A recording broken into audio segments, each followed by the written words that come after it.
Welcome, everyone, to another episode of What's Your Grief Community Podcast. I'm Eleanor. I'm Lisa. And how's it going? How's your week been, Lisa? I think it's been the same as the pattern of the last few weeks. It's been really busy. And I've had one of those stretches where it feels like the universe is conspiring against me. As you know, my car broke down yesterday during rush hour. And I was that person blocking traffic. My exhaust fell off my car. And so it's been that kind of week, I guess. And so it goes. Yeah. Those things are always just really is this happening to me right now? It always seems to happen at the worst possible time, like when you're running late or you have to be somewhere really important or it's already been a really crappy day or week or month or whatever. It's like Murphy's Law. Something like that has to happen to just make things worse. So. It's true. That is exactly what it was. And I said this on social media too, but I had that feeling where I was like, oh, this is like the least feminist thing that I could ever say, but it is very real that when I was a teenager and I had car stuff, my dad would help me with my car. And then when I was married, my partner would help me with my car. And so it is this, on top of the fact that it is a frustrating thing to have happen, then there's also just this sort of griefy component to it where you're just I can't. Oh, the people who used to be there for me in this moment are just not here for me right now. So in addition to being under my car on the side of the road during rush hour, trying to see if I can deal with my exhaust, I'm also thinking about the absence of people. No, I totally hear that. And I don't think it's not feminist because it's just the reality that it's not in your skill set, right? You can do plenty of things that run the spectrum, but with this particular thing, it's just not in your skill set. And in the past, you had certain people who would be of help and they're not here. And that's a very realistic grief thing, right? Yes. I think everybody can relate to that. Yes. If only this person were here right now, they would tell me what to do, or they would make me feel better. They would have the answer. They would come rescue me. And it can be kind of a sad and lonely experience to then realize shoot, I got to figure this out on my own. Oh yeah. And it definitely just this happens to be a gendered example. Right. So that's why it feels like the wrong thing to say. But of course it's, I can remember so well, after my dad died, my mom, the first Easter without him, my family is Greek and has roast lamb for Easter, and my mom completely ruined the lamb. I think I've written about this on What's Your Grief, and had a complete meltdown. But it's because my dad actually was the one who used to do all the cooking, and he was the one who obviously wasn't there, and my mom attempted to recreate the exact elaborate roast lamb that he would have made, and it went so incredibly poorly. He was both cooking and helping with cars. It wasn't always gendered. Yes. Well, this isn't even what we were planning on talking about today, but it's a good griefy segue, right? Yeah, absolutely. So actually today, what we were going to talk about has to do with something that last night I got home after doing all the stuff I had to do and found on my doorstep 2 gigantic boxes that I was not expecting filled with our book. So surprise, we got 50 copies of our book. We had already gotten a copy, but it feels really real. And so it's really nice to be able to hold it and open it and read it. And, sometimes I'm afraid to do that because then I'm going to want to edit things and change things because that's just how I always go back to things that I've created or done. But still. So we wanted to talk a little bit about just a very little bit about the book, but more so just about our experience writing the book. I think we've said this before.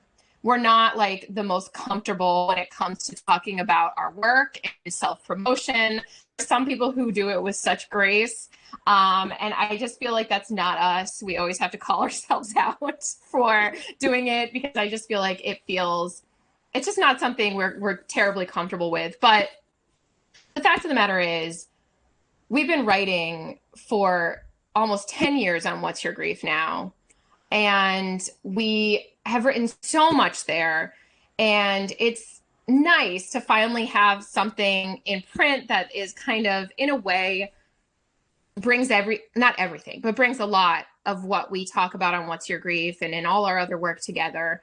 And so we put a lot of effort in, we put a lot of work in, and we do believe that hopefully it can be helpful to some people. So we did want to take just a little bit of time to talk about it because we have a lot of hopes for it. And so we don't want to put it in the closet and forget about it just because of our own insecurities, I guess. So yeah, we wanted to have a combo.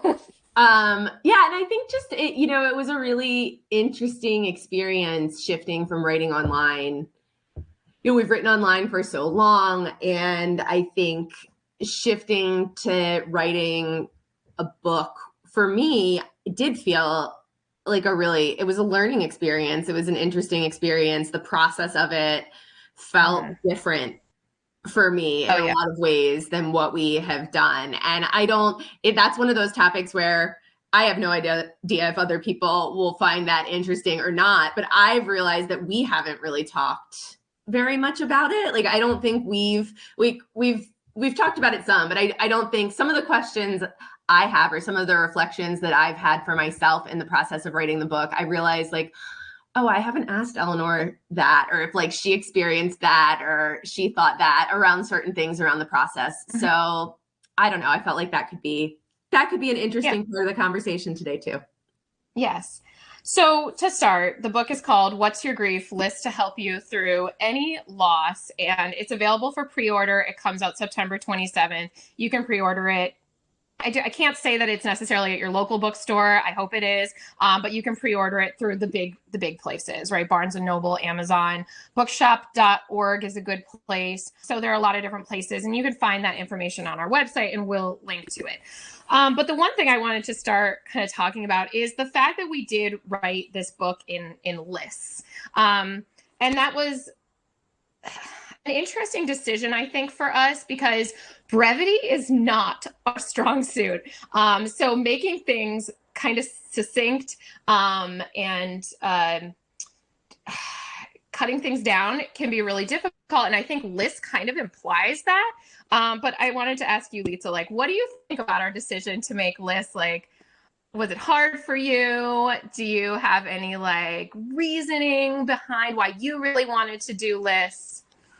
So I think that one of the reasons that we talked about is that as much as maybe I don't want to admit it or like to admit it, the reality is on the website, some of our most popular posts are our list posts.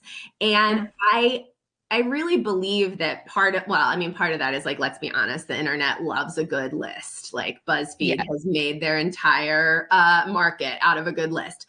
But I think that in grief, like when grief feels so overwhelming, when there's just like so much that feels so chaotic in so many different directions, there's something about even just the idea of a list that I think feels manageable and comforting and like, okay, this has been distilled down into the bullet points, like the things that are going to be useful. And of course, like, as you can imagine, the lists that are in this book are more complex than like a simple bullet pointed list. But I do think that for people, when you're grieving and when reading for some people can feel really overwhelming, I did feel good about the format of us going with this. I think probably the thing that I feel the worst about with it is that I worry that it makes it sound pithy or like a little bit like you read it and you're like, oh, can you really seriously learn something about grief in a list? But when you put that aside, if you open it up and actually look at the content, I think you'll quickly find that, yes, you can learn a lot about grief and coping from lists. Yeah. What did you think? I think I have the same fears that you do, that people will think it's just like a list of one sentence or sentence fragments, essentially, which it definitely is not. And I also would never want anybody to think that these lists are like lists of things that have to be true for you or that you have to do. It's more just us organizing the information in a way that is accessible and manageable, because grief is such a big experience. One of the things that we wrote in the book about this is, the truth is, it makes the most sense to approach something as nuanced as grief one step at a time, whether that step is understanding a new concept, reflecting on an aspect of your loss, or learning about a new coping tool. And so that was kind of my hope for it, is to really be able to let people actually make the information a little more accessible to pick and choose what makes sense for them and what step they want to take. I think in our world of grief support and grief theory, the thing we often bump up against is the myth that grief has like a set of stages or timelines, which feels very much listy in a way. So I think that's one of my worst fears, is that people will be like, oh, it's just another one of those things telling me like the pattern of my grief. And that is not at all what it is. Yeah. And you mentioned something that I think is another benefit of us using this format, which is, you indirectly mentioned it, but it's the idea that you can kind of pick and choose. I mean, one of the things I love about the website is that, you can go onto the website and you can use the search bar and you can search for the word anger if what you're dealing with today is anger, and see what articles come up about anger and go there. And you don't have to have read anything else before or after. And I think, again, in grief, sometimes you're just looking for something that is digestible, and you don't, there's so many wonderful grief books out there that are premised around the idea that you're going to read them from start to finish. I really like that what we've done here captures that same thing about the website that is unique, which is that you can pull out the stuff that works for you. We would love you to read it from cover to cover. We think it's probably, I would say it's probably the best read that way, but that I do really like that we chose a format that allows for that bouncing around. As someone with ADHD, that is how my brain often works in general. But in grief especially, I feel like sometimes you just, in a particular moment, you just might not have the bandwidth for a lot. So to be able to open something up, go through a little bit, and hopefully get a lot from it, I think is useful. Yeah, I agree. And the way we structured it too with the list is that at the end of every list, we say, if this is a topic of interest to you, here are 3 other lists or sections to go to read more about it. So we do try and help people jump around in a similar way that you would on a website when something is linked from an article. So we tried, we recognize that's the tough thing about writing a grief book. And when we get questions about like, what grief book do you recommend? We've been around a long time and are aware and have read a lot of books. And I'm always like, because everybody's experience is so different and all the books are so different. And so it just reflects the fact that it is so hard to write any one size fits all book in any way. So knowing we could never do that, I think what we wanted to do was cover all the stuff that we think is really important, and then allow people to really explore the book in a way that helps them to like customize and navigate through whatever they're going through at that time. So that's the hope. We'll see how it actually works when it's out there in the world. Yeah, I'm interested to hear what other people's feedback about it is. Right. Yeah, I'm curious for you going through and writing the book, like what the hardest part of the process was of just writing the book. Well, I mean, you could talk just like logistically, right? It's a lot harder than I ever would have thought. Like part of the reason I went through my master's program, but not the extra year to get the PhD is because I didn't want to write something really long. I only wanted to write something half long. I just think my brain is better for essays like we write on the website. So I did feel like it was really a big task organizationally. And at the same time, we were just coming out of COVID. I think I say this on the podcast every time because it is like a major part of my life, but I had a baby at home at the time. She's now a toddler. So just logistically, it was pretty tough to do. But I think beyond the logistics of it, I think just knowing what to include, what's going to be helpful to people. Something we've gotten good at, but still can be a struggle, is knowing like what's my experience and what's actually helpful to other people. And in many ways, you know, you read memoirs, you read people's essays, and so their experience is helpful to you. But sometimes it's like I don't relate to that. So I think just picking and choosing what to include was really difficult. And we write a lot on the website from a very personal perspective. I, in particular, write a lot of overly emotional essays about my mom, and I will not apologize or stop doing it.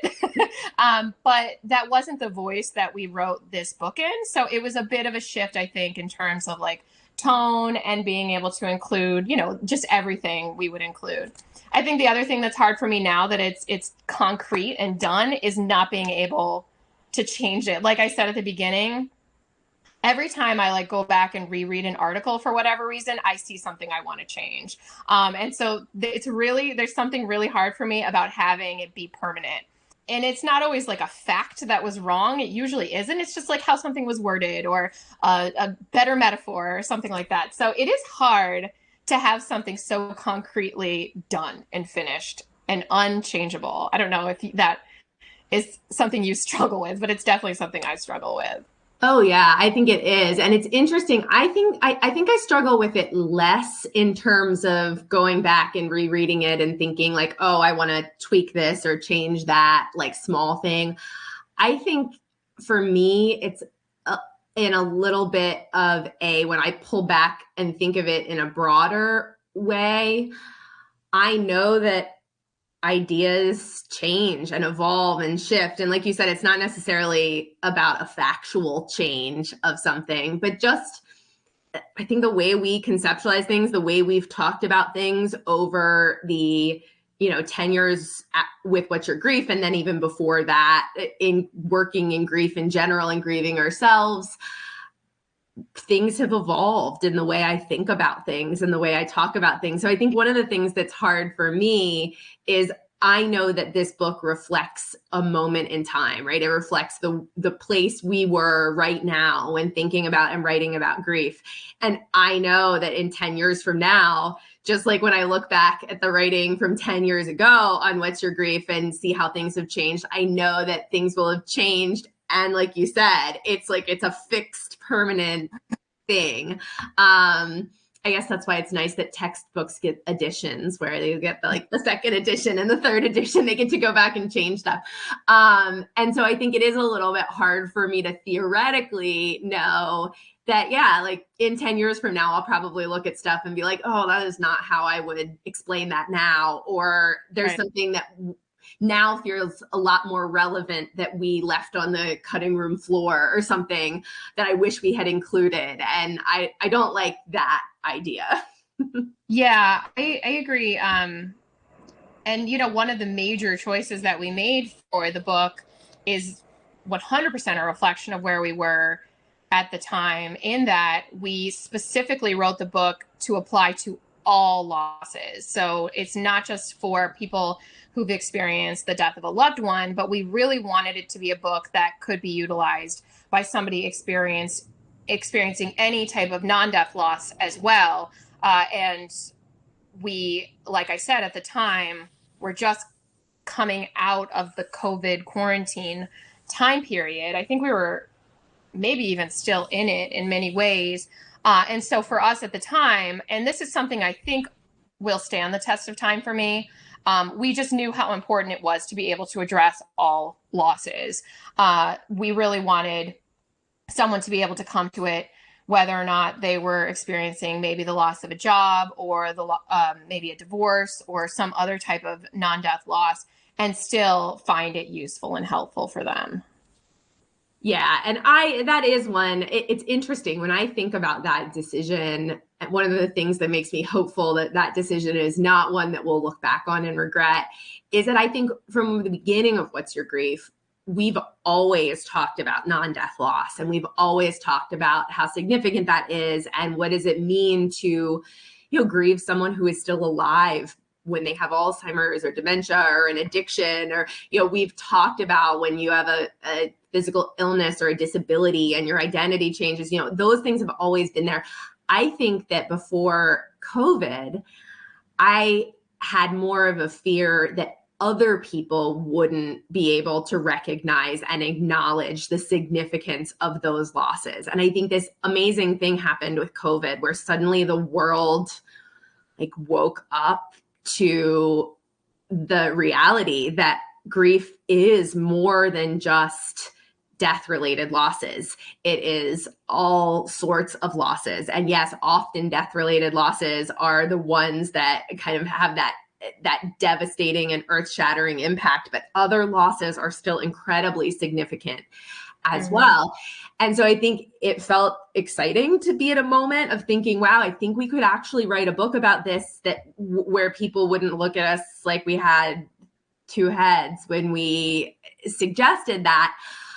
I do wonder, will our cultural memory of that still be around in 10 years? Will people still remember that? I hope so, because I think it's such a valuable and important social and cultural touch point to understand loss and grief in that way. But only time will tell. Yeah. Is there anything else that you found particularly hard about writing the book that we haven't already talked about? No, I think that we covered it. I think that narrowing down, was just also tough. There were a few things that I think we had to leave out that where it was hard to make some of those decisions. But where I also found that was valuable. I did find that valuable. I think probably the other thing that was hard was not being able, the nature of writing something, when you're writing an article, you do have this very clear on the website, very clear sort of, okay, here's where I'm going with this. And where the book, we had that arc as well, but it takes you so much longer to write a book, right? So as you're going, you're like, is this going to come together the way I'm imagining? I'm not going to know for months whether it's going to do that, versus I'm going to get to the end of this article and I'm going to be able to reread it and make sure that it's all kind of coming together. And I think that feeling for me as we were going was really hard. It was hard to go, is this small piece going to fit into the big puzzle the way that I think it is? It made me a little bit nervous as we went, but luckily by the end, I feel good that it did. I think so. I think it has an arc.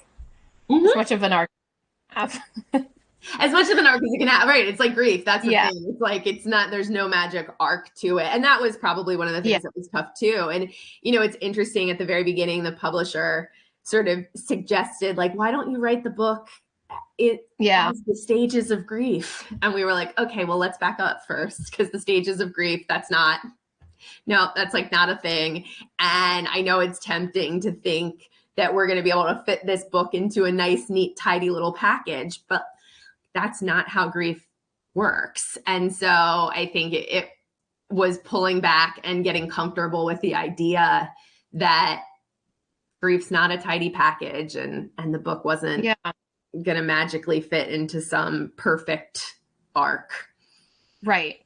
Because grief is really a circle in many ways. And I think that's what makes like we were expressing, it's hard to have anything concretely finished, because when we look back on it, it will look different.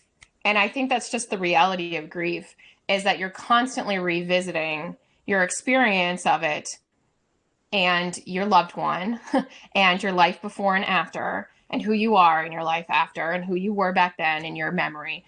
And I think that's what's different. That's what's difficult is you're constantly rewriting the story of grief. It's a story that has no end really.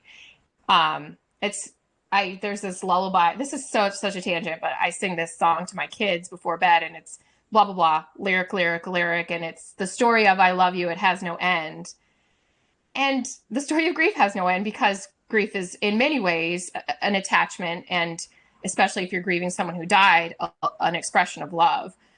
So yeah, yeah, no, I think that's so true. And I think that it's part of the reason that, each new moment in life, it just brings up connections to our loss all over again. And each new loss brings up old loss. And you're right. Just that constant circle that we go through. Yeah. Deep thoughts. Deep thoughts.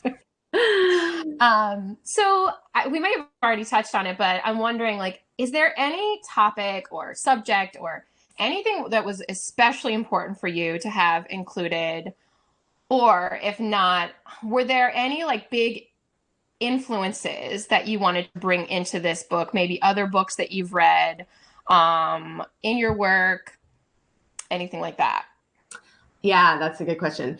I think, for me, it's really funny because my answer to the first question is something that I actually think we've not written about directly on What's Your Grief on the website. And so it's interesting that at the end of it all, this became important to me for the book.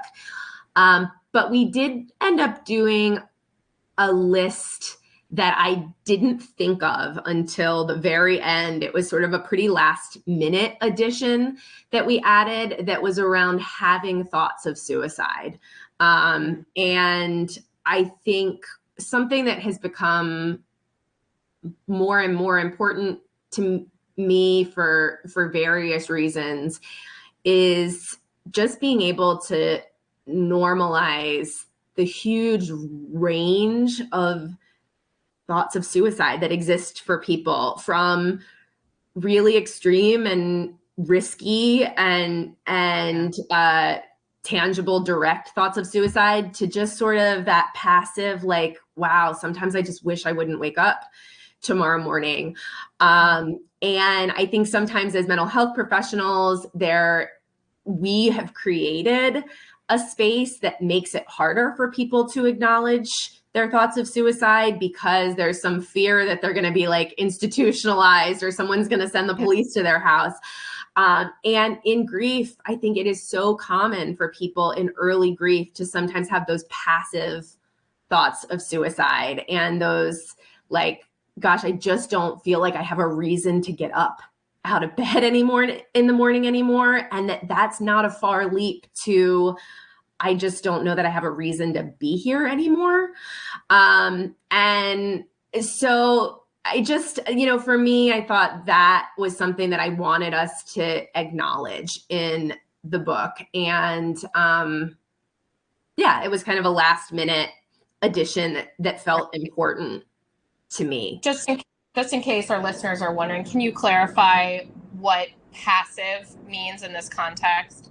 Sure. So I think when we talk about this with thoughts of suicide, there is that thought of I am wanting to or actively considering ending my own life and kind of thinking about what that would mean versus I'm sort of passively I don't have an active plan or thought that I would do something to myself or that I would harm myself in some way, but I find some sort of appeal or relief in the idea of not being alive anymore. And so, it's that nuanced difference. And I think it's important to talk about all of it. If you are somebody who is in that place of, I have had that active thought, or I'm having that active thought of harming myself or of taking my own life, that is not anything to mess around with. And it is something to absolutely reach out for support. If you have a therapist to call them, now you can call 988 to reach a crisis response team in your area and get connected with resources. but then also to know and be able to articulate if you're somebody who has been having some of those passive thoughts, to be able to say, like, we can talk about this, and it can be scary to say it out loud, but it's important to acknowledge those thoughts too, and to be able to create time and space for them, especially to make sure that they don't then turn into some of those more active or, or risky thoughts that could come if it continues. Yeah. It seems disingenuous to say we want to discuss and acknowledge the range of experiences people go through after a loss, but have one subject that we don't discuss, and which only perpetuates more of a problem, and it adds to the stigma. Definitely. How about you? Were there things that you felt like something that you felt like was really important that you wanted to make sure definitely we included, or any of those influences? Yeah, I think for me, it's more related a little bit to the influences. We pull in so much stuff from outside of the world of grief and bereavement in our work at What's Your Grief, from different areas. And I think that we just over time have tried to see the overlap and pull in these different concepts from other fields. And so I think for me, it was nice to be able to get those all down in one place. Not all of them necessarily, but we were able to pull in some stuff from ACT, which is acceptance and commitment therapy. For those who don't know, behavioral activation, which is a kind of a therapeutic approach for people specifically who are experiencing depression most often, but we think it has a lot of relevance with people who are grieving at a certain point in their grief.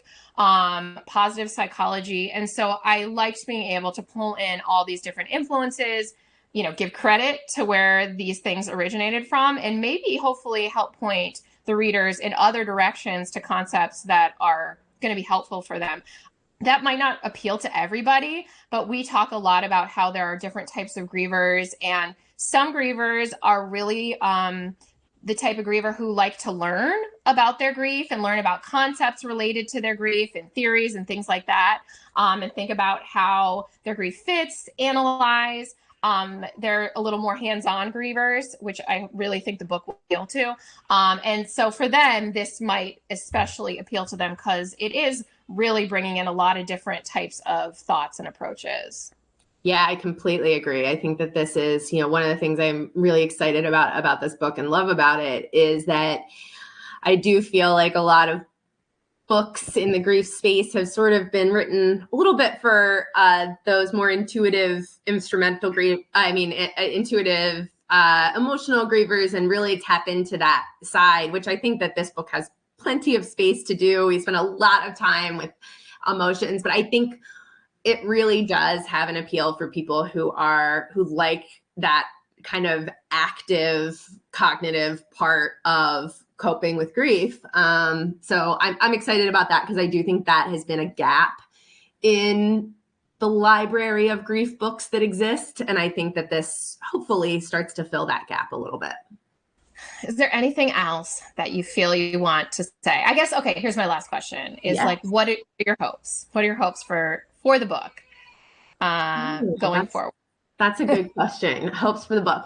So I think probably my biggest hope for the book is that it reaches an audience who we wouldn't be able to reach otherwise. I think it's exciting to think that that somebody might just stumble on it in a bookstore, or that somebody who really doesn't resonate with the idea of getting grief support on a website or online, that this gives them a way to connect with some of the things that we really have found so helpful for so many people over so many years, that they might not have otherwise been able to connect with. And I think that that's really exciting. I hope that the book is able to do that. And yeah, I think that's probably the the biggest thing for me. Like, I know that it won't be a book that's for everyone, but I hope that it finds the people who it's really a great fit for, because I think it will be a really great fit for a lot of people. Yeah. How about you? What are hopes for the book? Well, I certainly echo what you say, and I don't know, it seems so simplistic just to say, like, I hope it does serve its purpose. I hope that it is helpful to people. I hope that it is the type of book that if it's given to you or you open it at the wrong time in your grief, that you feel like putting on a shelf versus throwing in the trash or gifting to the local library or wherever. So is my hope that I hope people don't throw the book away. Yeah, I was just going to say, it does distill down to that. I hope people don't throw the book away. Which, yeah, that is... yeah, my fundamental fear that people will throw it away.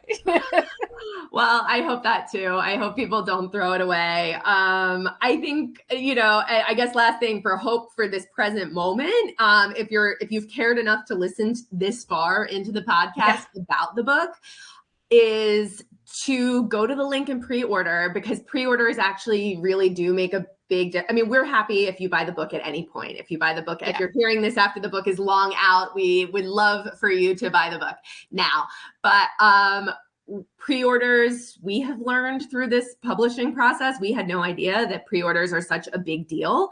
Pre-orders essentially give both booksellers and then the people whose job it is to like create a buzz around books, how pre-sales are doing and pre-orders are doing, really informs what they decide to give time and attention to. So this is the time, in terms of our goal of hoping that the book has good reach to people who might be outside of the usual What's Your Grief community. Pre-ordering the book is the best time to be able to kind of impact that. So we'll have all the links down below about how you can pre-order the book.